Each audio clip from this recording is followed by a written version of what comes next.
Hello class, this is James Hamilton. I'm going to go over a brief review on medical M2M and IoT. Hopefully I'm able to come in class and present this, but I'll make a quick 5-minute presentation video, although there's quite a bit to go through here. But we'll keep things brief. If I'm not able to come in, this will be the video we can use. So let's go through here.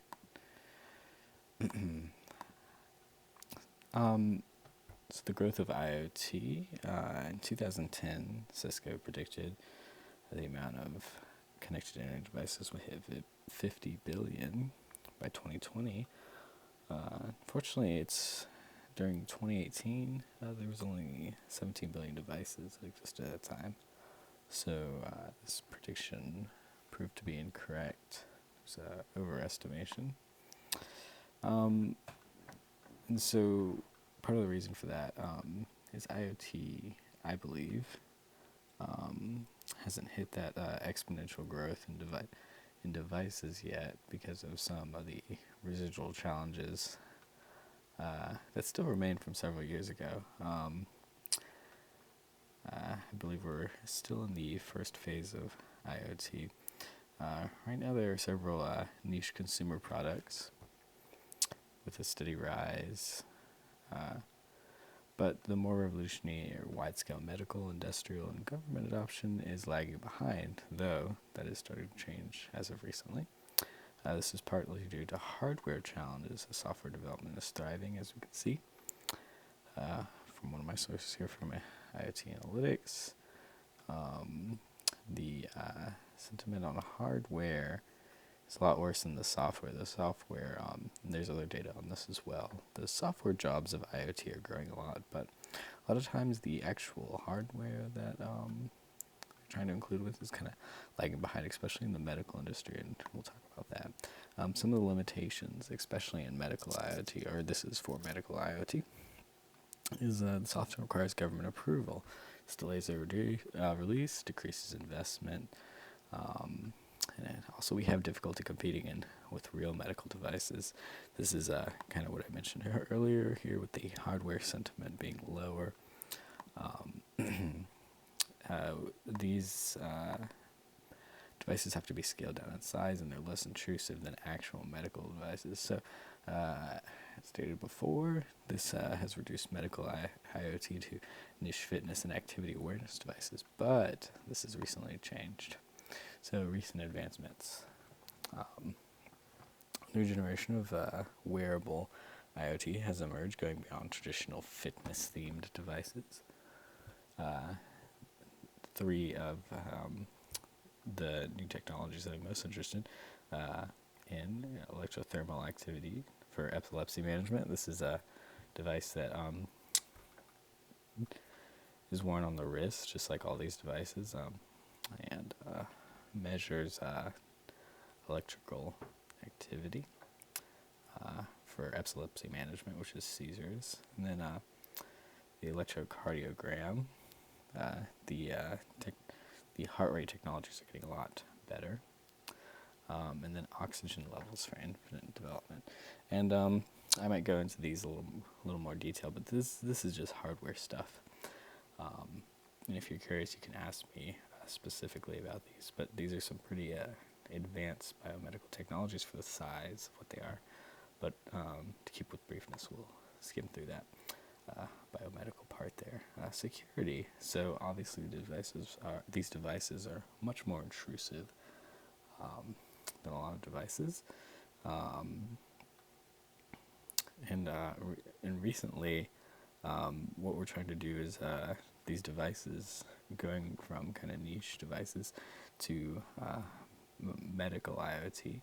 They're trying to report this kind of medical data directly to the doctor. We see that in some of the devices listed before here, which presents definitely some special security challenges.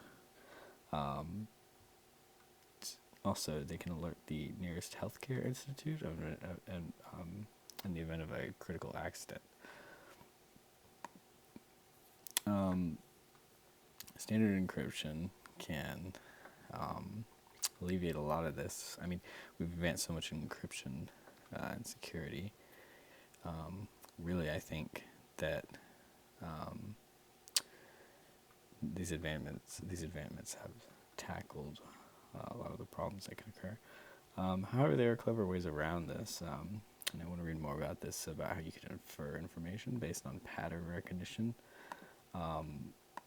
There's ways that you might not be able to hack directly in the data, but you can watch the data flow, and I know people that are looking for hackers and stuff also do this.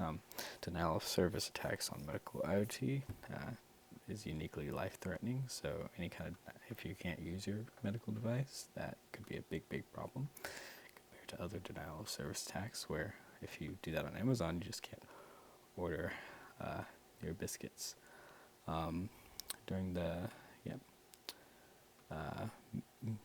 Storing medical data on the cloud is a challenge still, but we actually see this has already been done largely, especially I've seen in the past. I used to work in the biology industry, and a lot of the blood test results are now stored online in a cloud setting.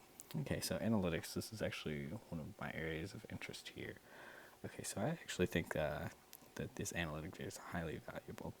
In fact, this analytic data may be more scientifically revolutionary than the hardware's life-saving potential.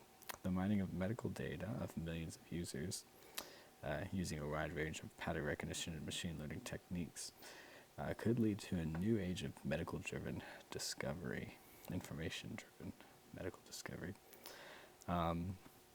Now, we can do this by sanitizing the data. Sanitizing just means we remove the name and pertinent information from the data. And I'll be brief with that, but I am quite interested in this area. I believe mining and machine learning of medical data will lead to a lot of new medical discoveries that were impossible before this, without the mining. And this is where I talk about one specific machine learning technique is regression analysis, where we can use the prior sensor data and the current sensor data to classify, and of course you will need tons of data for this. If you know a little bit about machine learning, some of the hard part is getting the actual data. So the timeline for this, I'm going to focus on areas of strength. This is the literature review, and I want to be an expert in the field, but focusing on areas of strength will give me a good start. And I've laid out the different kind of sections I want to cover. I'll have to spend more time on sections I'm less familiar with, and you'll see that if you read through here. At the very end, I want to write the abstract at the end, and I really want to do a heavier revision of the introduction. It's actually best to do the introduction and abstract at the end after you've written what you think is the completed paper, and then proofread and minor improvements to the paper, maybe add to some areas of weakness. And here's my sources I went through. Of course, you can see them at the bottom of the slides here. And so thank you very much.